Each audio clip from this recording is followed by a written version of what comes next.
મારું નામ છે ઇસ્માઇલ ટીનવાલા. હું અત્યાર સુધી 80 વખત રક્તદાન કરી ચૂક્યો છું. હવે 65 વર્ષ થઈ ગયા હોવાથી મારું રક્તદાન હવે સ્વીકારવા નથી આવતું.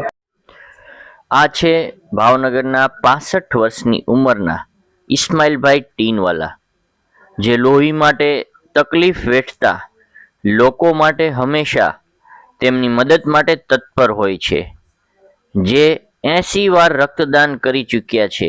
ઇસ્માઇલભાઈનું કહેવું છે કે રક્તદાન કરવાથી અનેક પ્રકારની બીમારીઓથી દૂર થાય છે અને હંમેશા આપણે નિરોગી રહીએ છીએ.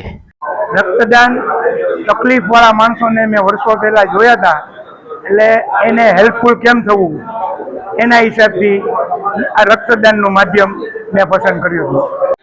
રક્તદાન કરવાથી ઘણા ફાયદાઓ છે. પહેલું તો એ કે તકલીફવાળા માણસને આપણે ઉપયોગી થઈ શકીએ, જેને બ્લડની જરૂર છે, જે પેશન્ટ આજે તકલીફમાં છે એને બ્લડ ઉપયોગી થાય. બીજું એ કે આપણે કન્ટિન્યુ જ રક્તદાન કરીએ આપણા શરીરમાં પણ તંદુરસ્ત રહી છે, સ્ફૂર્તિ આવે છે અને બીજી બીમારીઓથી આપણે દૂર થઈ જાય છે. ઇસ્માઇલભાઈનું રક્ત હવે સ્વીકારવામાં નથી આવતું, કારણ કે ઇસ્માઇલભાઈની ઉંમર 65 વર્ષની થઈ ચૂકી છે. તેને લઈને હવે રક્તદાન નથી કરતા, પરંતુ જ્યાં સુધી તેમનું રક્ત લોકોને ઉપયોગી થયું ત્યાં સુધી ઇસ્માઇલભાઈ હંમેશા રક્તદાન કર્યું. મને હર વખતે જ્યારે રક્તદાન કરું ને ત્યારે મને મનના અંદર એક ખુશી હોય, જેને કહેવાય કે ગોડની આપેલી બક્ષિસ, એનો હું શુકર કરતો હોય. હું બીજા માટે ઉપયોગી થયો, એ મોટી વાત છે.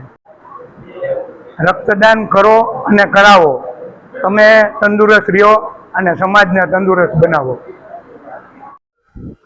ઇસ્માઇલભાઈનું કહેવું છે કે હું 80 વખત રક્ત આપી ચૂક્યો છું. મને ખુશી છે કે હું લોકોને ઉપયોગમાં આવી શક્યો. ઇસ્માઇલભાઈનું કહેવું છે કે રક્તદાન કરો અને કરાવો, તમે પણ તંદુરસ્ત રહો અને સમાજને પણ તંદુરસ્ત બનાવો અને લોકોને ઉપયોગમાં આવો. તો આવી અલગ અલગ પ્રકારની સ્ટોરી જોવા માટે સંધિ જાગૃતિને લાઈક, શેર અને સબસ્ક્રાઈબ કરતા રહ્યો.